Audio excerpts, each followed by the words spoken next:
Hello അസ്സലാമു അലൈക്കും. ഞാൻ ബുഷ്റ. ഇന്ന് ഞാൻ തുർക്കിഷ് പൈഡ് പിസയുടെ റെസിപ്പിയാണ് ചെയ്യുന്നത്. നല്ല ടേസ്റ്റി ആയിട്ടുള്ള ഒരു പിസ്സ തന്നെയാണ്. നോമ്പ് തുറക്കൊക്കെ കഴിക്കാൻ നല്ല കുട്ടികൾക്കൊക്കെ ഇഷ്ടപ്പെടുന്ന ഒരു ഡിഷ് തന്നെയാണ്. എല്ലാവരും ട്രൈ ചെയ്ത് നോക്കണം. അപ്പോൾ നമുക്ക് റെസിപ്പിയിലേക്ക് കിടക്കാം. ആദ്യം ഇതിനുള്ളൊരു ഡോ റെഡിയാക്കണം. അതിന് ഞാൻ 2 കപ്പ് മൈദ എടുത്തിട്ടുണ്ട്. അതിലേക്ക് ആവശ്യത്തിനുള്ള ഉപ്പും ചേർത്ത് ഒരു ടേബിൾ സ്പൂൺ ഓയിലും കൂടെ ചേർത്ത് കൊടുക്കാം. ഇനി ഇത് നല്ലവണ്ണം മിക്സ് ചെയ്തതിന് ശേഷം ഇതിൽ ഞാൻ 1 ടീസ്പൂൺ ഈസ്റ്റും 1 ടേബിൾ സ്പൂൺ പഞ്ചസാരയും 1 മുട്ടയും 1/2 കപ്പ് ഇളം ചൂടുള്ള പാലുമാണ് എടുത്തിട്ടുള്ളത്.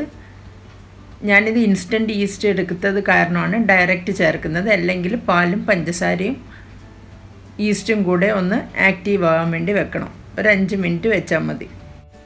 ഇത് നല്ലവണ്ണം കുഴച്ചെടുക്കാം. ഇത് കയ്യിൽ ഇങ്ങനെ ഒട്ടുന്നുണ്ടാവും. അത് സ്ലാബിലിട്ടിട്ട് കുറച്ച് മൈദ കൂടെ ഒന്ന് തൂവിയിട്ട് ഒന്ന് കുഴച്ച് കഴിയുമ്പോൾ ആ ഒരു സ്റ്റിക്കി ആവുന്നത് മാറിക്കിട്ടും. ഇപ്പം നല്ല മയത്തിൽ നല്ല സോഫ്റ്റ് ആയിട്ടുള്ള ഡോ ആയിട്ടുണ്ട്.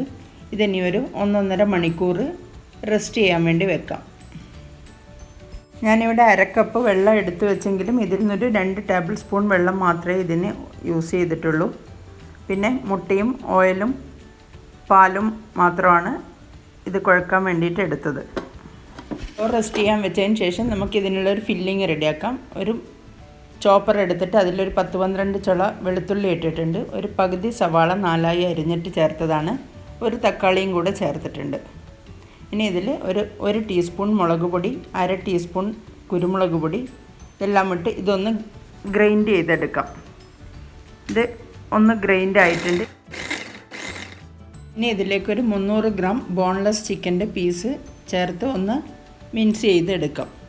നിങ്ങൾക്ക് മിൻസ് ചെയ്തിട്ട് വേണ്ട എന്നുണ്ടെങ്കിൽ വളരെ ചെറിയ പീസാക്കിയിട്ട് കട്ട് ചെയ്തിട്ട് എടുക്കാം. ഞാനിതിപ്പം മിൻസ് ചെയ്തിട്ടാണ് എടുക്കുന്നത്. ഇതിപ്പം മിൻസ് ചെയ്തെടുത്തിട്ടുണ്ട്. ഇനി ഞാനൊരു പാന് വെച്ചിട്ടുണ്ട്. ആ പാനിൽ ഒരു 2 ടേബിൾ സ്പൂൺ ഓയിൽ ഒഴിച്ച് ഇതൊന്ന് കുക്ക് ചെയ്യാനിടാം. ഇതിൽ ആവശ്യത്തിനുള്ള ഉപ്പ് കൂടെ ചേർത്ത് കൊടുക്കാം. എന്നിട്ട് നല്ലവണ്ണം മിക്സ് ചെയ്തതിന് ശേഷം അടച്ച് വെച്ച് വേവിക്കാം. ഇത് ഇടയ്ക്കൊന്ന് മിക്സ് ചെയ്ത് കൊടുക്കണം. ഇപ്പം അടച്ച് വെച്ച് വേവിക്കുമ്പം ഇതിൽ നിന്ന് തന്നെ ചിക്കൻ്റെതും സവാളിൻ്റെതും എല്ലാത്തിൻ്റെയും വെള്ളം, ആവിയിൽ വരുന്ന വെള്ളവും ഒക്കെ ഉണ്ടാവും. ആ ഒരു വെള്ളം തന്നെ മതി ഇത് കുക്കാവാൻ വേണ്ടിയിട്ട്. ഇത് ഇടയ്ക്ക് ഇടയ്ക്കൊന്ന് ഇളക്കി കൊടുക്കുക. ഇതിൽ ഞാൻ കുറച്ച് മല്ലിയില കൂടെ ഇപ്പോൾ ചേർത്ത് കൊടുക്കുന്നുണ്ട്. അത് ഗ്രൈൻഡ് ചെയ്യുമ്പം തന്നെ ചേർക്കേണ്ടതായിരുന്നു, എന്നോട് വിട്ടുപോയതാണ്. അപ്പം അത് ഞാൻ ചെറുതായി കട്ട് ചെയ്തിട്ട് ഇതിൽ മിക്സ് ചെയ്ത് കൊടുക്കുന്നുണ്ട്. കുക്കാവുമ്പം അതങ്ങ് മിക്സ് ആയിക്കോളും. ഇതിലുള്ള ഇപ്പം ഒരുവിധം വെള്ളമൊക്കെ വറ്റി വന്നിട്ടുണ്ട്. ഇനി കുറച്ചുകൂടെ വെള്ളം വലിഞ്ഞ് കഴിയുമ്പം നമുക്ക് ഫ്ലെയിം ഓഫ് ചെയ്ത് ഇത് ചൂടാറാൻ വേണ്ടിയിട്ട് വെക്കാം. ഇതിപ്പോൾ ഫുള്ള് ഡ്രൈ ആയിട്ടുണ്ട്. ഇനി ഇത് ഫ്ലെയിം ഓഫ് ചെയ്തിട്ട് ഇതൊന്ന് ചൂടാറാൻ വേണ്ടിയിട്ട് വെക്കാം. റെഡിയാക്കി വെച്ച ഫില്ലിങ് ചൂടാറിയിട്ടുണ്ട്. ഇതിലേക്ക് ഒരു സവാള ചെറുതായിട്ട് അരിഞ്ഞത്, പകുതി ക്യാപ്സിക്കം ചെറുതായി അരിഞ്ഞത്, ഒരു 2 ടേബിൾ സ്പൂൺ മല്ലിയില അരിഞ്ഞത്, ഒരു തക്കാളി ചെറുതായി അരിഞ്ഞത്. ഇനി ഇതിലേക്ക് 1 table spoon red chilli flakes, 1 teaspoon കുരുമുളക് പൊടി, 1 ടീസ്പൂൺ കസൂരി മേത്തി ഒന്ന് കയ്യിലിട്ട് ക്രഷ് ഇത് പൊടിച്ചിട്ട് ഇട്ട് കൊടുക്കാം. പിന്നെ 1 table spoon tomato ketchup, 1 teaspoon oregano. ഇനി ആവശ്യത്തിനുള്ള ഉപ്പ് കൂടെ ചേർക്കാം. ഉപ്പ് ആദ്യം ചിക്കൻ്റെ മിൻസ് ചെയ്തതിൽ ചേർത്തിട്ടുള്ളതാണ്, അതുകൊണ്ട് നോക്കിയിട്ട് വേണം ഉപ്പ് ചേർക്കാൻ. അപ്പോൾ ആവശ്യത്തിനുള്ള ഉപ്പ് കൂടെ ചേർത്ത് ഇത് നല്ലവണ്ണം ഒന്ന് മിക്സ് ചെയ്തിട്ട് എടുക്കാം. ഇനി ഇതിലേക്ക് 1 ടീസ്പൂൺ മുളക് പൊടി കൂടെ ചേർത്ത് കൊടുക്കാം. അതും കൂടെ ചേർത്ത് കഴിഞ്ഞാൽ നമ്മുടെ ഫില്ലിങ് റെഡി ആയിട്ടുണ്ട്. ഇത് എല്ലാം നല്ലവണ്ണം മിക്സ് ചെയ്തതിന് ശേഷം മാറ്റി വെക്കാം. കുഴച്ച് വെച്ച ഡോ നല്ലവണ്ണം പൊങ്ങി വന്നിട്ടുണ്ട്. ഇനി ഇതൊന്ന് നല്ലവണ്ണം ഇതിൻ്റെ ഉള്ളിലുള്ള ബബിൾസൊക്കെ മാറ്റി നല്ലവണ്ണം ഒന്ന് മിക്സ് ചെയ്തെടുക്കാം. ഒന്നുകൂടെ കുഴച്ച് ഇതിനെ കട്ട് ചെയ്തെടുക്കണം. ഇത് ഞാനിപ്പം 8 പീസാക്കിയിട്ടാണ് കട്ട് ചെയ്തിട്ടുള്ളത്. ഒരേപോലെയുള്ള 8 പീസാക്കിയിട്ട് കട്ട് ചെയ്തിട്ടുണ്ട്.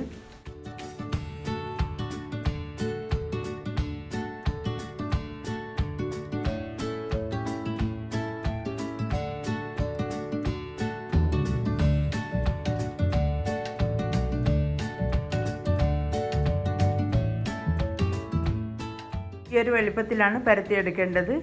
ഇതിൻ്റെ കനം ഞാൻ അധികം കനത്തിലല്ല പരത്തിയിരിക്കുന്നത്. കുറച്ച് നിങ്ങൾക്ക് ബ്രെഡ് പോലെ കുറച്ച് നല്ല കട്ടിയിൽ വേണമെന്നുണ്ടെങ്കിൽ കുറച്ചുകൂടെ വലിയ ബോൾസ് എടുത്തിട്ട് കുറച്ചുകൂടെ കനത്തിൽ പരത്തിയെടുത്താൽ മതി.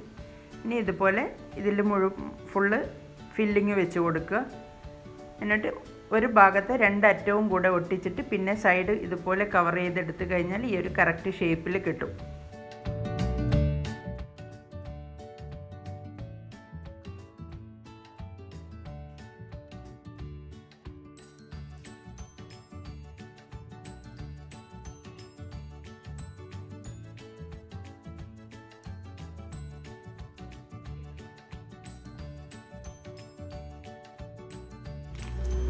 ഒരു എഗ് യോക്ക് എടുത്തിട്ടുണ്ട്. അതിലേക്ക് കുറച്ച് ഒരു ടേബിൾ സ്പൂൺ പാൽ ഒഴിച്ച് കൊടുക്കാം.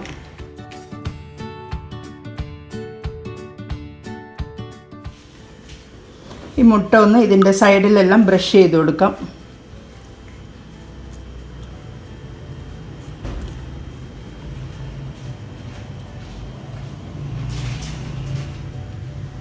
എള്ളിട്ട് കൊടുക്കാം.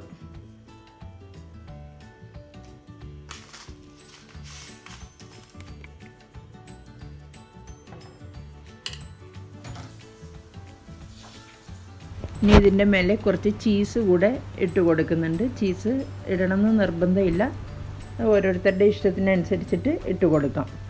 ഇത് ഇവിടെ ബേക്ക് ചെയ്യാൻ വേണ്ടി വെച്ചിട്ടുണ്ട്. ഞാൻ എൻ്റെ ഒരു പിസ്സ മേക്കറിലാണ് ഞാൻ വെച്ചിട്ടുള്ളത്. പിസ്സ മേക്കർ തന്നെ വേണമെന്നില്ല, ഓവനിൽ വെച്ചാലും ബേക്ക് ചെയ്തെടുക്കാം. ഒരു 20-25 മിനിറ്റ് എടുക്കും ഇതൊന്ന് ബേക്കായി കിട്ടാൻ. അപ്പം അത്രയും സമയം ഇതൊന്ന് ബേക്ക് ചെയ്തെടുക്കാം. തുർക്കിഷ് പൈഡ് പിസ്സ ഇവിടെ റെഡി ആയിട്ടുണ്ട്. ഒരു 5 മിനിറ്റ് കൂടെ കഴിഞ്ഞാൽ നമുക്ക് ഓവണിനെടുത്ത് മാറ്റാം. അപ്പം നല്ല ടേസ്റ്റി ആയിട്ടുള്ളൊരു പിസ്സ തന്നെയാണിത്. ഞാൻ കുറച്ച് കനം കുറച്ച് പരത്തിയത് കൊണ്ട് തന്നെ ഇത് കുറച്ച് ക്രിസ്പി ആയിട്ടാണുള്ളത്. നല്ല ടേസ്റ്റാണ് അങ്ങനെ കഴിക്കാൻ. നിങ്ങൾക്ക് ബ്രെഡ് പോലെ വേണമെന്നുണ്ടെങ്കിൽ ഞാൻ പറഞ്ഞല്ലോ കുറച്ചുകൂടെ കനം കൂട്ടി പരത്തിയാൽ മതി. അപ്പം എല്ലാവർക്കും ഈ വീഡിയോ ഇഷ്ടമായല്ലോ.